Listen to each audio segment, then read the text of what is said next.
अस्सलाम वालेकुम वरहमतुल्लाहि वबरकातुहू। दोस्तों, आज की हमारी स्टोरी का टॉपिक है द लाइट बल्ब और थीम ऑफ द स्टोरी है हैविंग बैलेंस। किसी फैक्ट्री में एक नौजवान काम किया करता था और वो टेक्नीशियन का काम करता था।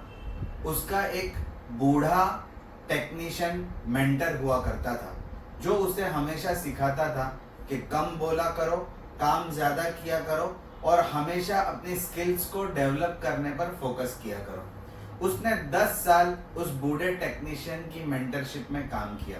फिर बूढ़ा टेक्नीशियन रिटायर्ड हो गया और इस नौजवान टेक्नीशियन को सीनियर टेक्नीशियन बना दिया गया। वक्त गुजरता चला गया। एक रोज ये नौजवान टेक्नीशियन अपने बूढ़े मेंटर के घर पर पहुंचता है। बूढ़ा मेंटर देखता है कि ये नौजवान टेक्नीशियन जो है ये कुछ मायूस नजर आ रहा है। वो उससे वजह दरियाफ्त करता है तो नौजवान टेक्नीशियन कहता है कि असल में मैं काम बहुत करता हूँ, अपनी स्किल्स को भी डेवलप करता हूँ, जैसा आपने सिखाया था वो सब कुछ करता हूँ, लेकिन होता ये है कि नए लोग जो मेरे बाद आए हुए हैं जिनके अंदर मुझसे कम स्किल्स है और वो मुझसे कम काम करते हैं, उनको मुझसे ज़्यादा तरक्की मिल जाती है। बूढ़ा टेक्नीशियन थोड़ा सोचता है और सोचने के बाद नौजवान को कहता है, क्या फैक्ट्री में अब तुम्हारी हैसियत इंडिस्पेंसिबल हो गई है?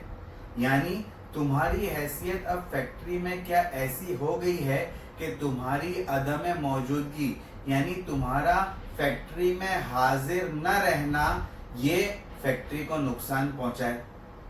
तो नौजवान टेक्नीशियन कहता है, हाँ, मेरे बगैर तो फैक्ट्री का आधा काम रुक सकता है। तो बूढ़ा टेक्नीशियन कहता है कि ठीक है, अब वक्त आ गया है कि तुम कुछ दिनों के लिए छुट्टी ले लो। उस नौजवान टेक्नीशियन को बात समझ में नहीं आती है। वो बूढ़े टेक्नीशियन से इसकी वजह दरियाफ्त करता है तो बूढ़ा मेंटर कहता है कि असल मसला ये है कि एक लाइट बल्ब जो है वो हमेशा अगर जलता रहता है तो लोगों को उसकी रोशनी की आदत हो जाती है और अंधेरे से उनको नावाकिफियत होती है। वो उस लाइट बल्ब के हमेशा जलने की वजह से उसकी कदर नहीं करते हैं। नौजवान टेक्नीशियन को बूढ़े की बात समझ में आती है और वो दूसरे ही दिन कुछ दिनों की छुट्टी ले लेता है। जब छुट्टियों के बाद वो वापस फैक्ट्री पहुंचता है तो फौरन मैनेजर उसको बुलाता है और कहता है कि तुम्हारे मौजूद न रहने की वजह से हमारा बहुत ज़्यादा नुकसान हो गया और हमें एहसास हुआ कि तुम्हारी हमारी फैक्ट्री में कितनी अहमियत है। हम तुम्हें तरक्की देते हैं और ये गुजारिश करते हैं कि आइंदा से ज़्यादा छुट्टियां न लिया करो। लेकिन जैसे ही इस नौजवान टेक्नीशियन को ये फॉर्मूला समझ में आता है कि हमारी अदम मौजूदगी उनको एहसास दिलाती है हमारी अहमियत की, तो वो थोड़े थोड़े वक्फे पे छुट्टियां लेने लगा। अब हुआ ये कि एक दिन वो छुट्टी लेने के बाद जब वापस आया तो मैनेजर ने उसको ऑफिस में बुलाकर कहा कि तुम्हें हम नौकरी से निकालते हैं। ये सुनते ही वो नौजवान टेक्नीशियन दौड़ता हुआ बूढ़े मेंटर के पास पहुंचता है और कहता है, मैंने तो आपके कहने के मुताबिक ही काम किया था, फिर भी मुझे फैक्ट्री से निकाल दिया गया। बूढ़ा टेक्नीशियन कहता है कि गलती तुम्हारी है, क्योंकि मैं तुम्हारी बराबर खबर लिया करता था, तुमने बहुत ज़्यादा छुट्टियां लेना शुरू कर दिया था।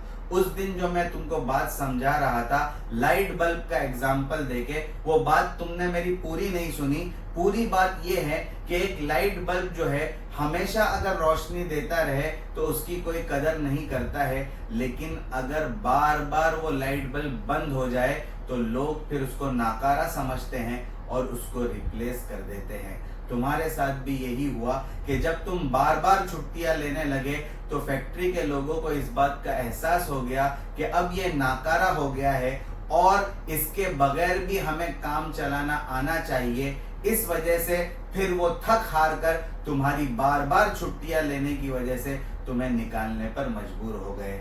इसलिए हमेशा याद रखना चाहिए कि हमें किसी भी काम को करने में बैलेंसिंग करना आना चाहिए। अगर हम अपने संतुलन को खो देते हैं तो हमें बड़ा नुकसान उठाना पड़ता है। तो इस स्टोरी के 3 मॉरल्स और वर्ड्स ऑफ विजडम ये हैं। नंबर 1, कभी कभी बहुत सी जगहों पर بہت سے مواقع پر لوگوں کو اپنی موجودگی کا احساس دلانا بہت ضروری ہوتا ہے، لیکن احساس دلانے میں اس بات کا خیال رکھنا بھی ضروری ہوتا ہے کہ ہم احساس دلانے میں اپنے وقار کو ملحوظ رکھیں اور بیلنس کو قائم کریں، کیونکہ کبھی کبھی زیادہ احساس دلانے کی عادت سامنے والے لوگوں کو چبھنے لگتی ہے اور بہت تکلیف پہنچاتی ہے۔ نمبر 2، زندگی میں بیلنس قائم کرنے کے لیے ماضی یعنی پاسٹ کی غلطیوں سے لیسنز کو سیکھنا۔ نمبر 2، پریزنٹ یعنی حال کو پوری طرح جینا۔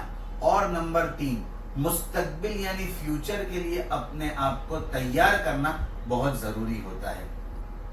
نمبر 3، زندگی میں بیلنس قائم کرنے کے لیے اینڈلیس ایفرٹ یعنی انتھک محنت کرنا، تسلسل کے ساتھ کوشش کرتے رہنا بہت زیادہ ضروری ہے، لیکن اسی کے ساتھ ساتھ بیلنس قائم کرنے کے لیے یہ بھی ضروری ہے کہ آدمی اپنے لیے کچھ وقت نکالے، اپنوں کے لیے کچھ وقت نکالے اور اپنے خالق اور مالک یعنی رب کائنات کے لیے تھوڑا وقت نکالے، تاکہ ان کے ساتھ بھی رشتہ قائم ہو اور ہماری زندگی میں توازن باقی رہ سکے۔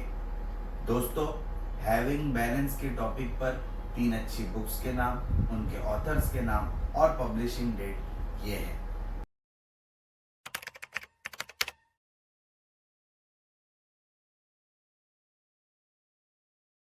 تھینک یو ویری مچ، جزاک اللہ احسن الجزا۔